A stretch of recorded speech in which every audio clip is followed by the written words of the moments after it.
Жейін ел болбойт деген адамдарға сен тағалық қылдың ба? Амекелік қылдың ба? Бүгін еш нәрсе бербей тұрып көп нәрсені алышып қалған адамдар өте көп та. Баяғы алма бішсін, бішханадағы қып-қызыл болып бішсін, аны даяр болып озыма түссін деген адамдар өте көбейген. Урматтуу мекендешим, биринчи сен тағалық қылып қой, ага бирдекени беріп қой, тарбияны бер.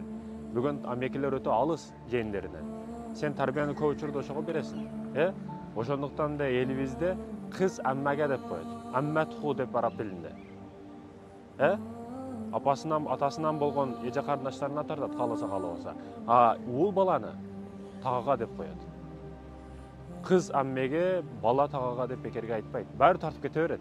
Тагага тартат. Ошондуктан көп тарбияны сен беришиң керек, сен үлгү болушуң керек, тага болуп туруп. Күйөөсү менен ажырашып кетти эжең, мисалы үчүн, бир тууганын карындашын же. Тарбияны сени колуңга өтөт, автоматтык түрдө. Сен бересиң тарбияны, сен үлгү болушуң керек. Урматтуу мекендешим, бул маселеде ойлонуш керек. Жейин эл болбойт, дагы ар кандай сөздөр токуп чыгарып алган да. Сен биринчи тагалық кылып кой, андан кийин бир нерсени күтсөң аздайт ага.